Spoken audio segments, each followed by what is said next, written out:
ကျက်သမားငယ်လေးတွေကိုကင်ထားတဲ့ကြက်တကောင်ပေါ့ကိုကင်ထားတဲ့ကြက်တကောင်အတိတက်လေးပါတယ်နော်အရိုက်အကာအပြုတ်လေးပါတယ်အဖြီအရှိုးပို့ပြီးကောင်းထားတယ်နော်ကြက်လာထိရဲ့ချိန်မှာချွတ်ခမ်းပူကကိုကောင်းထားတယ်ဒီလိုကောင်းထားတယ်ဆိုလို့ရှိရင်ကိုကကြက်ဆက်တဲ့နေရာမှာတိတ်အရေးကြီးတာတော့မင်းတို့ဒီတပို့ကမတေချာနားတော့ဘာဖြစ်လို့လဲဆိုတော့ကိုကကြက်ဆက်လိုက်တယ်ကြက်တပွဲမှာတော့ကြက်ဆက်မှားလို့ရှိရင်တော့အဲ့ဒီကောင်ကုန်ပြီလားမှတ်ကြက်ဘလောက်ကောင်းကြက်ဆက်မှားအဲ့ဒီတော့ကိုကဥမာမာတာကြီးတာကိုဒါပေးဆက်လို့မရဘူးဘာဖြစ်လို့လဲဆိုတော့မင်းမာတဲ့အတွက်မင်းကိုရိုက်လိုက်တဲ့ဥစ္စာမပြီးပဲဖြစ်တတ်တယ်ကြီးမာဖြစ်တဲ့အတွက်ကြောင့်ကြီးတဲ့အတွက်ကြောင့်ကိုလာပြီးဇွတ်နိုင်ပြီးခွင့်ကိုကဒါရှုံတတ်တယ်နော်ဒါကြောင့်ကြီးမာကိုတိတ်မဆက်တင်ဘူးနောက်နံပါတ်2တစ်ချက်ကြက်အမြင့်ပေးမဆက်တင်ဘူးဘာဖြစ်လို့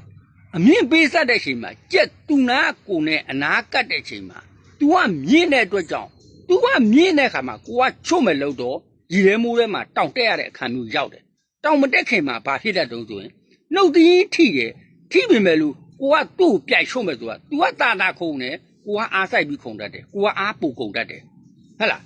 ကိုကအားဆိုင်ပြီးခုံနေရတဲ့အချိန်ခါမှာဘယ်ရောက်တုံးဆိုရင်ဒီလိုရင်အုပ်တို့ဇလုတ်တို့ရောက်တယ်ဒါကြောင့်မို့လို့ကြက်အမြင့်ပေးမစားနော်နောက်နံပါတ်3ချက်မင်းတို့ကြက်မာတာကြောက်လို့မရဘူးဟုတ်ပြီလားကိုကင်ထားတဲ့ကြက်ကစိမ့်နေပြီမဲ့အတိတက်ပါလို့စိမ့်နေတာကောင်းနေလို့စိမ့်နေတာမာတာကိုလုံးဝမကြောက်အောင်မာတယ်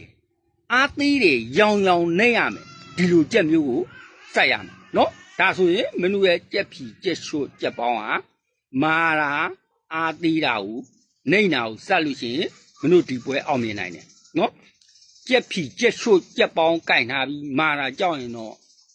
ဒါမင်းတို့ကြက်ပွဲဆုံးရှုံးမှုဖြစ်မှာပဲအဲ့တော့ဥဆောင်ပြောတဲ့ကြက်ကိုစက်ဒါဆိုရင်တော့မင်းတို့အတွက်လွယ်လင်းတူကူနိုင်တယ်